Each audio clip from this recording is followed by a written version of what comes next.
On Global TV News Prime, President Tinubu orders manhunt for terrorists behind Niger market attack. In business, depot owners increase petrol price over planned Dangote refinery maintenance. On the foreign scene, Venezuela names interim president after Maduro's capture. And in sports, Super Eagles coach explains media blackout ahead of Mozambique clash. Hello and welcome to all our viewers in Nigeria and around the world to News Prime on Global Television, coming to you live from the nation's capital, Abuja. I am Shehu Said, and a quick reminder that Global Television is on DSTV channel 365 and Star Times channel 276. Armed men suspected to be marauding bandits operating from the Kainji Lake National Park have attacked a village market in Kabe District, Borgu local government area of Niger State, setting it ablaze, killing 30 villagers and abducting schools. Confirming the attack in a statement, the Niger State Police Command's Public Relations Officer Wasiu Abiodun said a joint security team had visited the scene and that efforts are ongoing to rescue the kidnapped victims. The incident occurred at Kaswandaji Market in Demo village, which the bandits reportedly accessed via Kabe. Meanwhile, President Bola Tinubu has ordered the military, police and state security service to track down and apprehend the perpetrators of the Kaswandaji attack in Niger State, where terrorists killed at least 30 villagers and abducted scores of women and children. In a statement signed by Special Advisor to the President on Information and Strategy, Bayo Onanuga, President Tinubu linked the attack to terrorists fleeing from Sokoto and Zamfara states following the United States airstrikes on Christmas Eve. The President also directed security agencies to urgently rescue all kidnapped victims, warning that the terrorists must face the full consequences of their criminal actions. Troops of the 12th Brigade of the Nigerian Army have killed 3 bandits and arrested a suspected logistics supplier during fighting, patrols and ambush operations in parts of Kababunu and Yagba West local government areas of Kogi State. In a statement released by the Acting Assistant Director, Army Public Relations, 12th Brigade, Lieutenant Hassan Abdullahi, troops swiftly deployed and laid an ambush at an identified crossing point. The operations were carried out following credible intelligence on the movement of bandits from the Adankolo general area towards Abadubunu in Kababunu local government area. Still on security matters, troops of Operation Hadenkai have recorded another significant success following a well-coordinated operation around Konduga local government area of Borno State, which also led to the killing of several terrorists and the rescue of kidnapped civilians. This was disclosed by the Media Information Officer, Joint Task Force Northeast Operation Hadenkai, Lieutenant Colonel Sani Uba, in a statement. He said in the early hours, troops in collaboration with the Civilian Joint Task Force engaged terrorists at a known crossing point along the Sojiri axis. In another development, the Nigerian Air Force has sustained intelligence-driven air interdiction operations across the northeast and northwest between January 1 and 2, neutralizing terrorist elements and destroying key logistics under Operation Hadenkai and Pansanyama. NAF spokesman Air Commodore Ehimen Ejodame said precision strikes hit terrorist hideouts in Abirma and Chiralia within the Timbuktu Triangle, destroying IED facilities and triggering secondary explosions linked to explosive stockpiles. Further strikes in the Mandara Mountains and Katsina State targeted terrorist convoys and assembly points, resulting in the neutralization of fighters, destruction of motorcycles, and recovery of weapons. The Benue State Police Public Relations Officer DSP Edet Udeme has confirmed a fire incident at the Police Mobile Force facility in the state, which destroyed offices and the armory. A video obtained by Global Television News shows the facility engulfed in flames, with sections of the complex reduced to ashes. While the police have confirmed the incident, the exact cause of the fire is yet to be disclosed, while investigations are ongoing. In the footage, a distressed voice is heard describing the scale of the destruction, stating that the armory was completely consumed by the blaze. The narrator also claims that the squadron commandant's office was affected by the inferno, with nearly all items within the facility destroyed.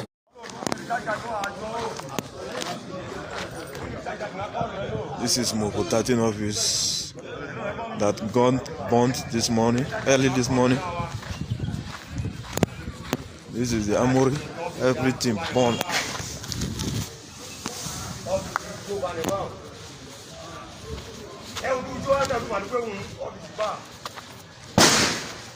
Oh boy, why they run again?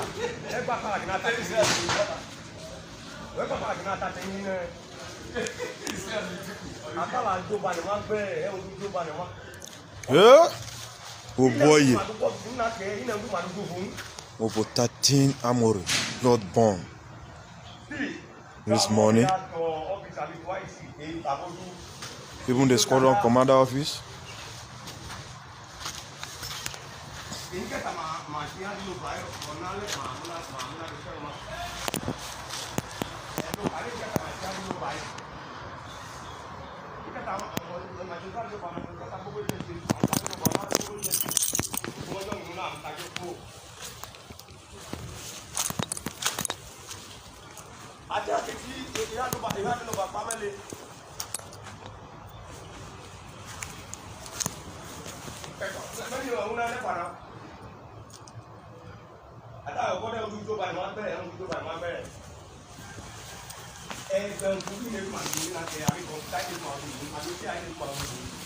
Hey.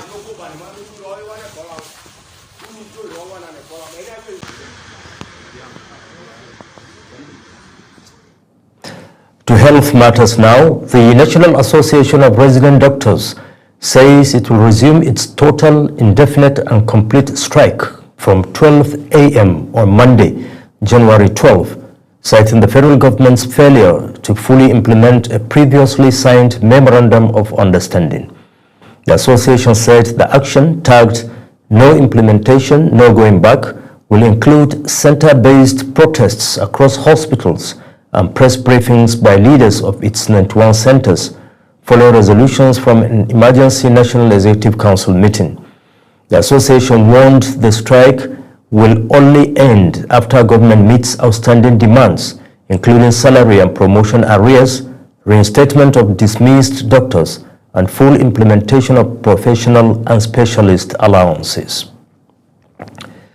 Meanwhile, the Coordinating Minister of Health and Social Welfare, Professor Muhammad Pate, says the federal government has administered over 25 million doses of measles vaccine and 22 million yellow fever vaccinations nationwide.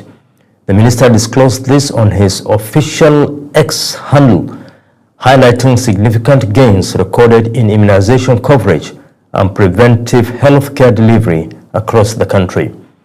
Beyond measles and yellow fever, the minister said 5 million children had received the pentavalent vaccine, while over 10 million Nigerians were vaccinated with the tetanus diphtheria vaccine through the nationwide diphtheria response. To judicial matters, the federal government has formally withdrawn the criminal defamation case it filed against Senator Natasha Akpoti-Uduaghan last year. This decision brought to an end what many consider a high-profile prosecution that attracted nationwide attention and stirred intense political debate. Certified court documents obtained in Abuja indicate that the Office of the Attorney General of the Federation filed a notice of discontinuance before the Federal High Court Abuja Judicial Division, thereby terminating the criminal proceedings against the senator representing Kogi Central. The suit, filed in the name of the Federal Republic of Nigeria, was sequel to petitions submitted by the Senate President Godswill Akpabio and former Kogi State Governor Yahaya Bello. The federal government has intensified efforts to address decades of environmental degradation and pollution-related health challenges in Ogoni land, with moves to operationalize the Ogoni Specialist Hospital. The initiative, being implemented through the Hydrocarbon Pollution Remediation Project, HYPREP, represents a critical link between environmental remediation and public health recovery in the oil-polluted Niger Delta region. Environment correspondent Ubong Usoro reports. Ogoni land in Nigeria's Niger Delta is one of the regions most impacted by decades of oil exploration, environmental pollution, and repeated ecological disasters, with lasting consequences for human health and livelihood. As part of government environmental justice efforts, the Technical Planning Committee on the Operationalization of the Ogoni Specialist Hospital has submitted its report to the Hydrocarbon Pollution Remediation Project, HYPREP, at the Project Coordination Office in Port Harcourt, Rivers State. The committee comprises seasoned health professionals drawn from within and outside Ogoni land. Their mandate was to develop a comprehensive and environmental responsive operational framework to ensure the sustainable running of the hospital upon completion. Chairperson of the Technical Planning Committee, Christy Mato, says the establishment of the Ogoni Specialist Hospital is a direct response to the long-term health impact of environmental pollution resulting from years of oil exploration in Ogoni land. Ogoni land, like we know, has been exposed to prolonged oil contamination that has polluted water sources, soil, and air. The consequences have caused a complex mix of direct environmental poisoning and socio-economic issues. Project coordinator of HYPREP, Nedi Barini Zabi, disclosed that the construction of the Ogoni Specialist Hospital has reached 78.2% completion, noting that the technical committee was established to provide a clear and sustainable operational pathway for the facility. The Ogoni Specialist Hospital is a central component of the multi-layered public health interventions being implemented by HYPREP in Ogoni land. Zabi added that when completed, the Ogoni Specialist Hospital will serve as a federal government-driven referral hub, providing specialized healthcare services, reducing dependence on distant urban hospitals, and strengthening environmental and public health resilience in the region. The federal government says the project represents a deliberate policy step in linking environmental cleanup with public health recovery, as Ogoni land continues on a path of environmental restoration, health rehabilitation, and improved quality of life. Ubong Usoro for Global Television News. Now to politics. The chairman of the All Progressives Congress Volunteer Group in Kano, Usman Alhaji, has assured President Bola Ahmed Tinubu that the state will deliver 500,000 votes in the 2027 general elections. He gave the assurance during a strategic meeting with party volunteers drawn from all the 44 local government areas of the state. Party stakeholders at the gathering also expressed support for ongoing efforts to persuade Governor Abba Kabir Yusuf to join the APC. Global TV correspondent Idris Jibrin has the details. These are members of the APC volunteer group led by former secretary to the state government, Alhaji Usman Alhaji. The meeting is part of preparation ahead of the 2027 general elections and to reinforce Kano's political unity behind President Tinubu.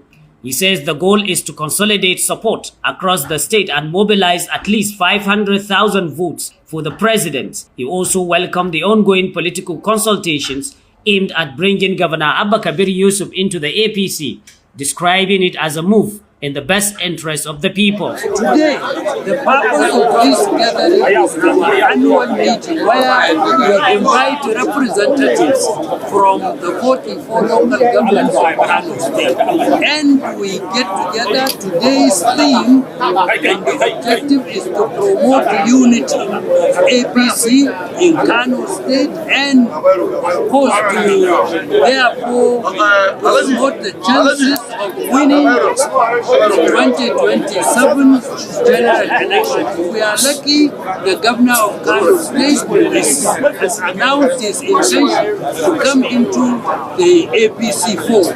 This also makes the theme today much more important: unity and victory. So stakeholders at the meeting emphasized the need for total loyalty and cooperation from members at all levels, ward, local government and state, to strengthen the party's structure. I wouldn't mind if I have a job to lose for Kano people to triumph.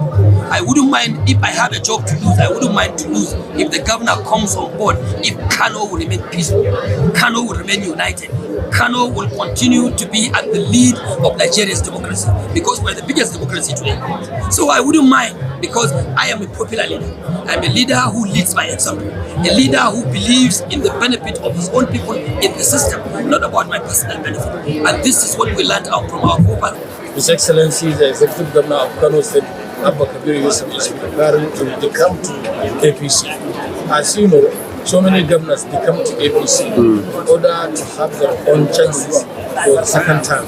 So we are welcoming His Excellency into the party and his entourage, and inshallah we will be able to help ourselves. For now, all eyes are on whether former governors Abdullahi Umar Ganduje and Rabiu Konkosu can reunite politically to shape Kano's future direction. From Kano, Idris Jubrin, Global Television News. You're watching the live broadcast of News Prime. When we return, depot owners increase petrol price over Dangote refinery plant shutdown. Details coming shortly, plus foreign and sports stories on the other side of this break. Stay with us.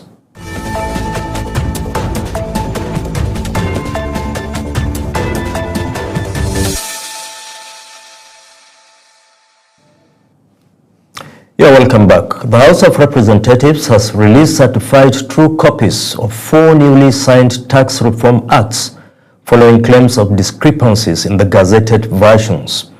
Speaker Tajuddin Abbas, in concurrence with Senate President Godswill Akpabio, ordered the release to ensure transparency and restore public confidence in the legislative process. The acts include the Nigeria Tax Act 2025, Nigeria Tax Administration Act 2025, National Revenue Service Act 2025, and the Joint Revenue Board Act 2025. Several petroleum products depot owners and marketers in Nigeria have increased their ex-depot petrol price over the alleged planned shutdown of Dangote Refinery's petrol unit for maintenance and upgrades. A report shows that major depot owners are now selling around 800 naira per litre, up from between 740 naira and 780 naira per litre. This is the case in Rain Oil, Optima, AYM Shafa, and other depots, while Dangote and Etio sold between 702 and 740 naira per litre. The latest ex-depot price hike is linked to the reported planned turnaround maintenance at the Dangote refinery.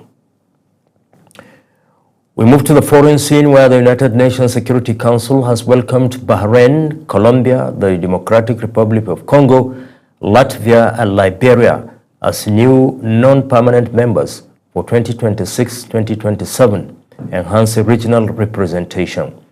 The Democratic Republic of Congo returns to the Council after 35 years, pledging to leverage its experience hosting the MONUSCO peacekeeping mission and work towards resolving the conflict with Rwandan-backed M23 rebels in eastern Congo. Liberia joins the Council for the first time since 1961, committing to uphold the UN Charter, build consensus and promote international peace and security alongside Somalia as part of the African Group. Venezuela's Supreme Court has appointed Vice President Delcy Rodriguez as interim president following the capture of President Nicolas Maduro by U.S. forces. The court said Rodriguez will assume executive powers to guarantee administrative continuity and national defense amidst the president's forced absence. Mukhtar Qasim has details. The appointment of an interim president in Venezuela followed the capture of President Nicolas Maduro, who was flown to the United States amid U.S. airstrikes in Caracas. U.S. President Donald Trump announced the operation and outlined plans for a temporary U.S. administration of the country, while Venezuela declared a state of national emergency. Nicolas Maduro and his wife, Cilia Flores, were captured in Caracas on Saturday and transported to the Metropolitan Detention Center in Brooklyn, New York. They face charges related to drug trafficking, which Maduro has long denied. Venezuelan authorities immediately declared a state of national emergency, condemning the strike as military aggression and demanding proof of life for the president and his wife. Eyewitnesses in Caracas reported explosions, smoke. Protective gear in the way that he is being held by the agent there.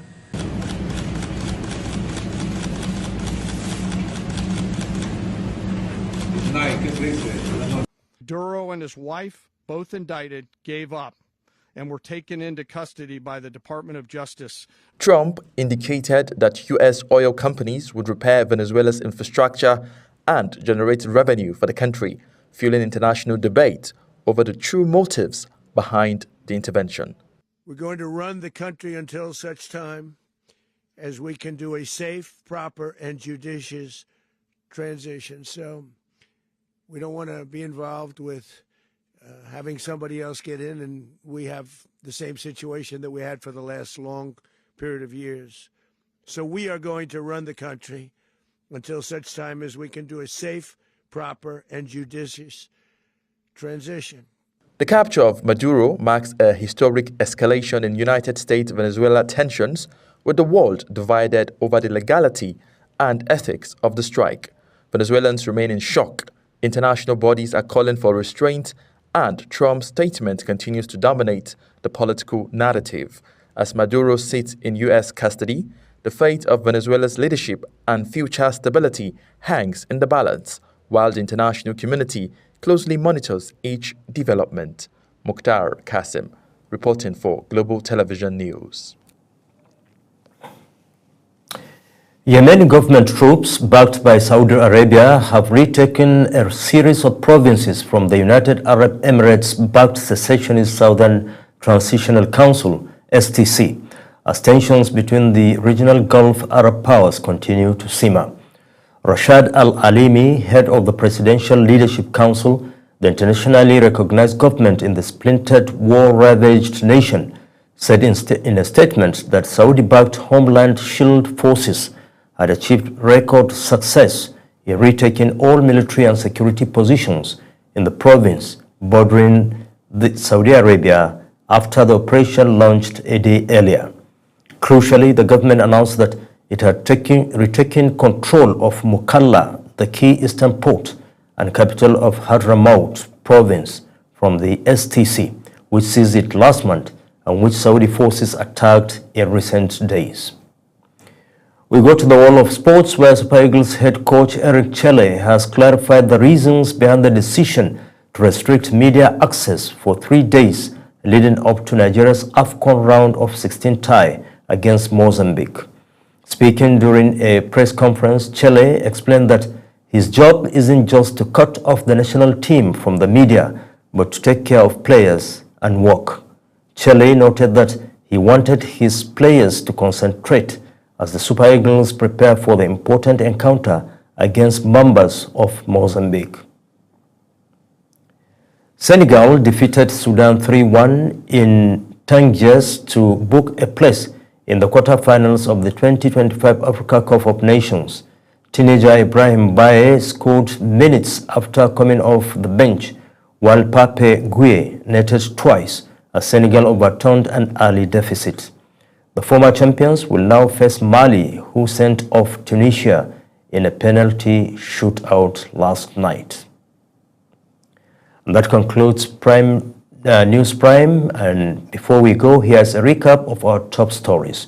We told you that President Bola Tinubu has ordered the military, police and state security service to track down and apprehend the perpetrators of the Kaswan Daji attack in Niger State, where terrorists killed at least 30 villagers and abducted scores of women and children.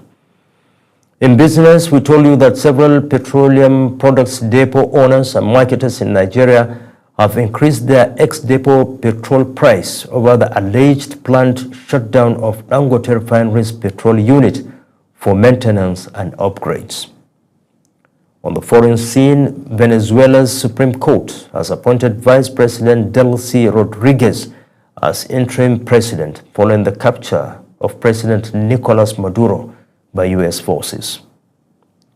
And in sports, Super Eagles head coach Eric Chelle has clarified the reasons behind the decision to restrict media access for 3 days leading up to Nigeria's AFCON round of 16 tie against Mozambique. Here's a quick reminder that Global TV is on DSTV channel 365 and StarTimes channel 276. Kindly follow us across all social media platforms now showing on your screen using @GlobalTVNG. I'm Show Said, wishing all of you a fruitful first working week of 2026.